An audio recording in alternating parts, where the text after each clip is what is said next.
Planting roses got my mother threatened with arrest. Ethan Teran stepped out of the cab, suitcase in hand, his body aching from the overnight flight. The house looked the same except for the flashing red and blue lights bouncing off the windows. On the front lawn, Mary stood frozen, clutching a crumpled citation. 2 officers flanked her, speaking in low tones. Across the street, a woman in heels and a sharp gray suit watched with quiet pride. Carlos whispered from behind Ethan, "That's Victoria Harlow, HOA president. Thinks she owns the block." Ethan's eyes dropped to the rosebed, his mother's pride torn out, dirt scattered. His jaw clenched. "Tell me this is a joke."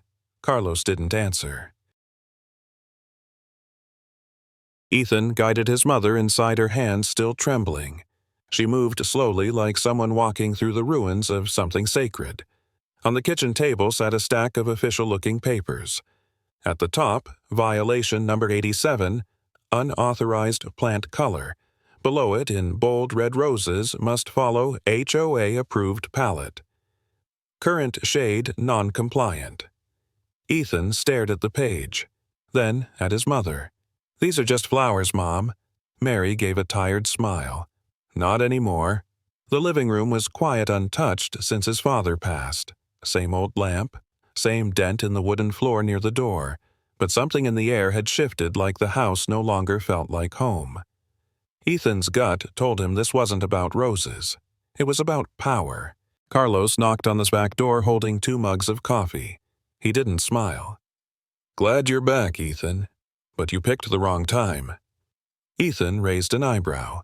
"Because of the flowers?" Carlos stepped inside, lowered his voice. "No, because of her. Victoria Harlow." He pointed out the window. Victoria was speaking to someone near a black SUV, clipboard in hand. "All business. She's gotten 6 families to sell this year alone. Says it's all voluntary compliance." Ethan scoffed. "You think she's behind the violations?" Carlos didn't answer right away. Then he looked Ethan in the eye. "She doesn't want neighbors. She wants control." Ethan turned back to the table, staring at the red-stamped violation. And for the first time he felt that this wasn't just paperwork. It was war. Victoria Harlow showed up at their gate that afternoon. Blazer crisp, smile warm, eyes unreadable. She held a small box of cookies. "A little welcome gift. For your return." Ethan didn't take it. She glanced at the rosebed, then back at him. "I know this house means a lot. Memories, family, legacy." Her voice softened. "That's why we'd like to make an offer. Fair price, no pressure. But the development schedule's tight." Ethan folded his arms. "We're not selling." Victoria smiled again, this time tighter. "That's your choice." She leaned in slightly. "But just know, time isn't on your home side." Then she turned heels, clicking on the pavement, leaving the box on the porch. It didn't feel like a gift. It felt like a warning. That night, Ethan sat at the kitchen table with his laptop open. He pulled up the HOA bylaws. 57 pages. Most were standard noise limits, paint colors, mailbox height. But then came the revisions. Page after page stamped amended HOA Ordinance 12C, all within the last 18 months. Ban on unsanctioned planters. Restriction on porch lighting after 9 p.m. Even a clause about exterior emotional expression deemed inconsistent with community tone. He blinked, reread it, then cross-checked dates. The changes started right after Victoria became HOA president. A pattern was forming. Quiet. Strategic. This wasn't about keeping the neighborhood pretty. It was about control layered in rules no one noticed until it was too late. Ethan closed the laptop. Something bigger was coming. He could feel it. The next morning, a moving truck blocked Maple Street. 3 HOA officers stood outside a beige house. The family inside had lived there for 20 years. Carlos leaned over Ethan's fence, voice low. They said the AC unit was too loud. Claimed it violated noise standards. Ethan watched as a city maintenance van pulled up. A man with a clipboard started shutting off utilities. "No court order?" Ethan asked. Carlos shook his head. "Just an HOA memo." Mary clutched Ethan's arm, her breath shaky. "That could be us," she whispered. The woman from the beige house stood in the yard crying. Her daughter held a pink stuffed rabbit. No one stepped in. No one stopped it. Ethan stared at Victoria's car parked nearby. Engine off, windows up. She never got out. She didn't have to. That afternoon, Ethan visited the city planning office downtown. He requested zoning maps for Willow Glen. The clerk hesitated, then printed a few copies. One map caught his eye marked in faint gray Resort Zone A, Developer Rights Reserved. It overlapped perfectly with their neighborhood. In the bottom corner, a faded watermark, Harlow Property Group. Ethan froze. Victoria Harlow's former employer. He flipped the paper over. No public hearing dates, no community notices, just lines drawn through homes, blocks numbered priced, already labeled pending acquisition. This wasn't preservation. It was liquidation. Quiet. Systematic. He folded the map, slid it into his bag, and walked out. His hand shook. Victoria wasn't protecting the community. She was preparing to sell it. At sunrise, Ethan opened the front door and froze. 14 violation notices were taped across the porch. The gate, even the mailbox. Trash can placement, non-compliant. Porch light wattage exceeds limit. Improper hose storage, each one signed by the HOA.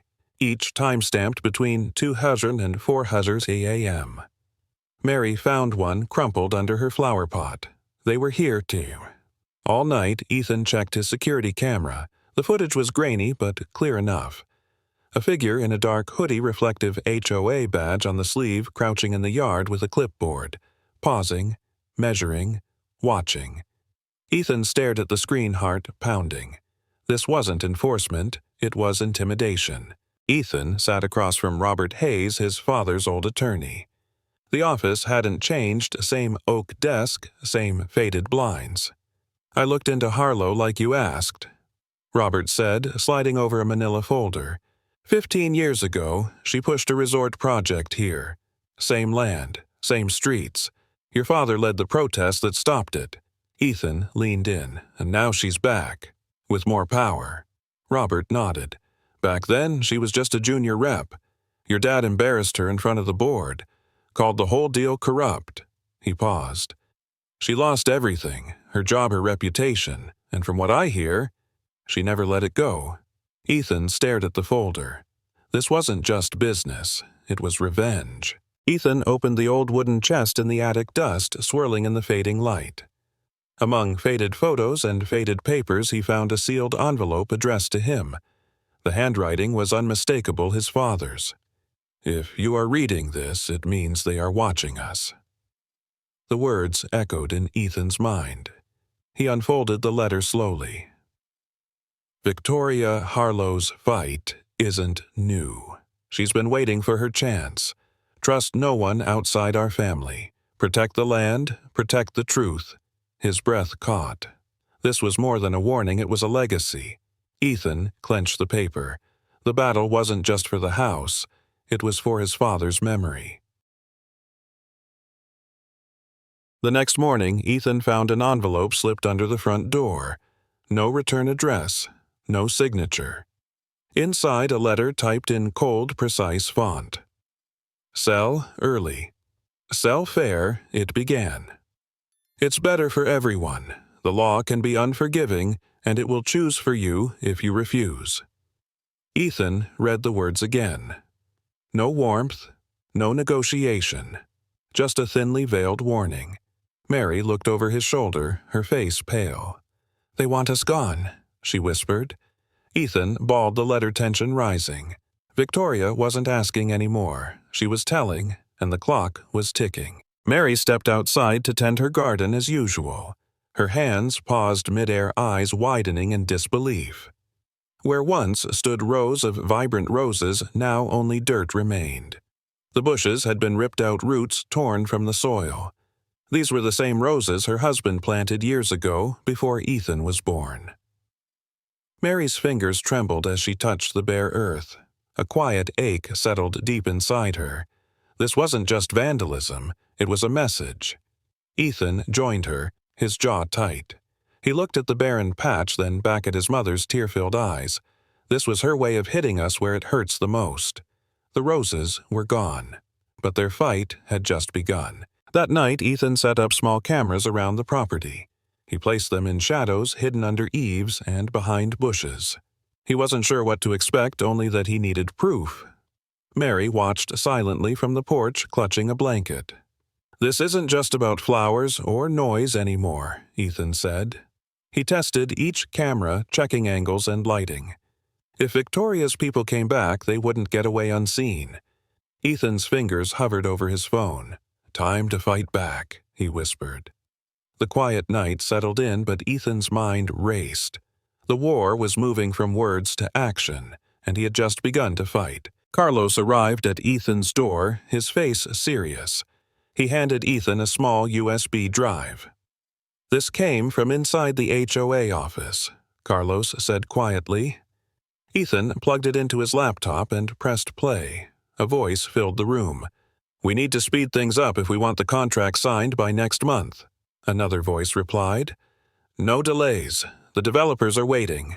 Ethan paused, the audio heart pounding. This was more than just rules or fines. It was a plan, carefully timed, deliberately hidden. Proof that Victoria wasn't just enforcing rules. She was pushing a hidden agenda. Ethan looked at Carlos. "This changes everything." One afternoon, Mary received a formal notice. She was summoned to the city hall for disturbing community order. Ethan drove her there, unease growing with every mile. At the office, officials questioned Mary about complaints, none of which she'd been told. The accusations were vague. The tone was cold. Ethan noticed the way paperwork shuffled eyes avoided his gaze. It felt rehearsed, like a show put on to intimidate. He whispered to Mary, "This isn't just bureaucracy. Someone's pulling strings." Mary nodded, gripping Ethan's hand tightly. Outside, a security guard eyed them closely. Ethan knew then the fight wasn't just against neighbors. It was against a system rigged to silence them. Ethan sat in front of his laptop, eyes glued to the grainy footage. The security camera caught a shadow moving in the garden late at night. As the image sharpened, he saw Victoria Harlow herself standing by the rosebed. She pointed and whispered to a man with a shovel. "Leave a few fake ones," she said softly. The man nodded, uprooting every other bush with precision. Ethan paused the video, heart racing. There was no mistaking it. Victoria was orchestrating the destruction. This wasn't just intimidation anymore. It was sabotage, deliberate and cold. For the first time, Ethan had undeniable proof. He leaned back, steeling himself. The next move was his. Sophie met Ethan at a quiet cafe. Her face was serious as she pulled out a folder. "I checked with the city planning department," she said. "No official approvals for any resort developments here. None at all." Ethan frowned. "But Victoria claims otherwise." Sophie nodded slowly. "She's using HOA rules to push a fake project. It's a shell, just a cover to force people out. Why hasn't anyone stopped her?" Ethan asked. "Because the HOA has twisted the law. They exploit loopholes, create fake violations. It looks legal on paper." Ethan stared at the documents. The system wasn't broken. It was weaponized. And Victoria was the one pulling the strings. Ethan stood in the community center surrounded by neighbors. Voices were hushed, but hopeful. He laid out the evidence, photos, recordings, maps, all pointing to Victoria's scheme. "We've been silent too long," Ethan said, looking each person in the eye. "It's time to take a stand." Hands slowly rose. Murmurs turned into determined nods. Plans formed to confront Victoria at the upcoming HOA meeting. Ethan felt a spark, a chance to flip the script. This was more than just a fight for a home. It was a fight for justice. And this community was ready to rise.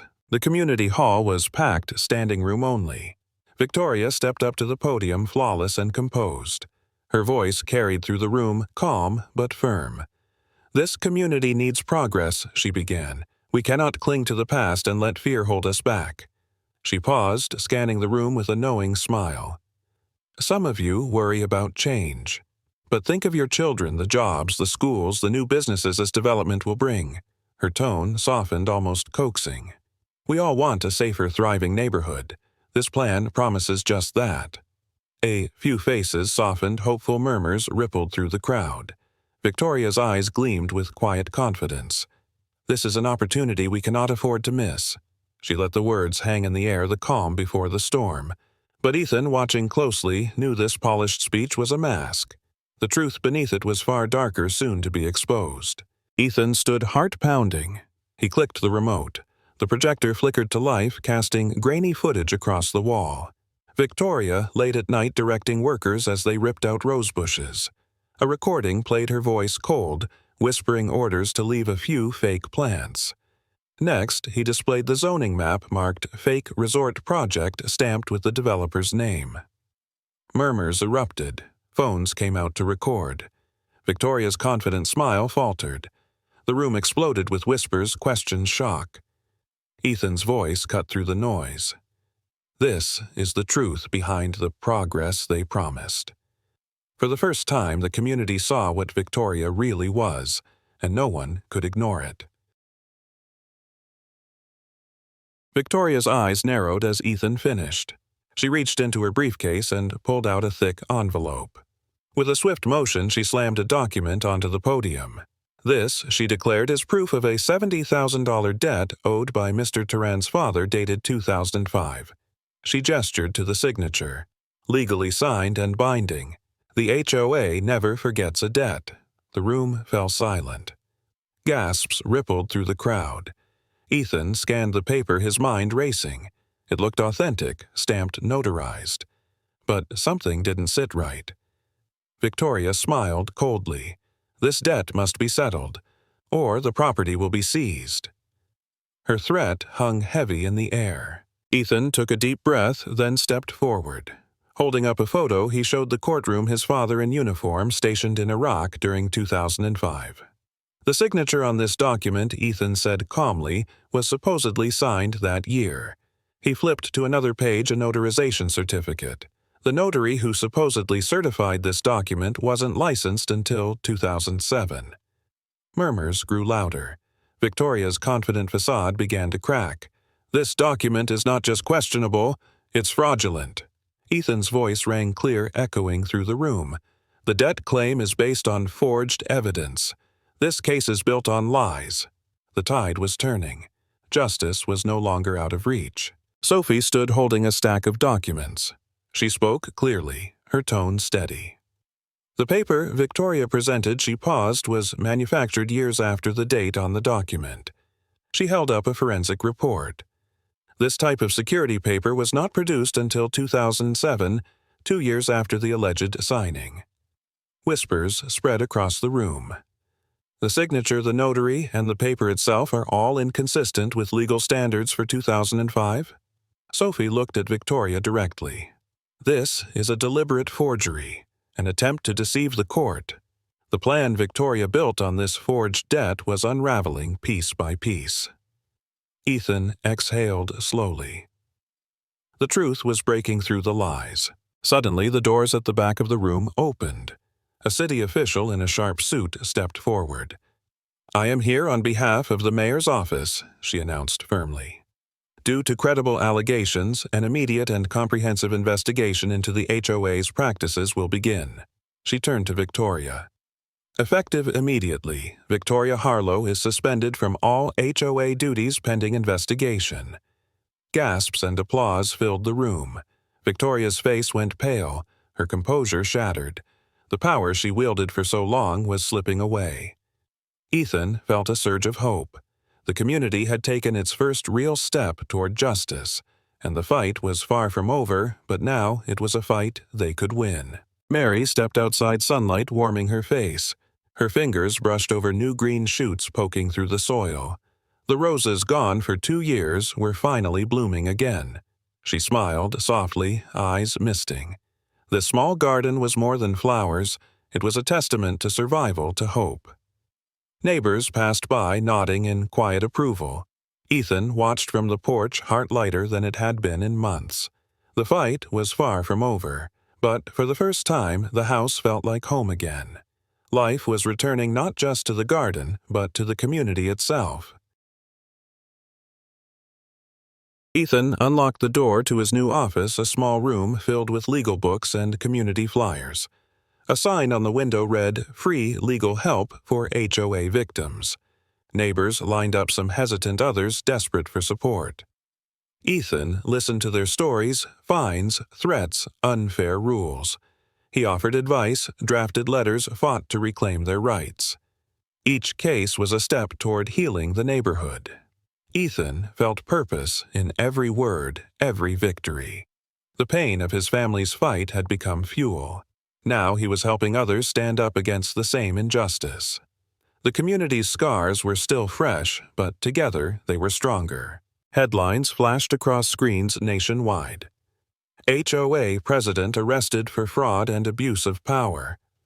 Victoria Harlow was taken into custody, handcuffed, and silent. The charges were serious document forgery, conspiracy, abuse of authority. Ethan watched the news with a mix of relief and sadness. Justice had come, but too late for many families. The community's wounds ran deep. Still, seeing Victoria behind bars felt like a victory for everyone who had been silenced. The fight had ended for her, but for the neighborhood, healing was just beginning. Ethan knew this chapter closed, but the story was far from over. One evening, Ethan found an unmarked envelope on his doorstep. Inside was a single, folded note.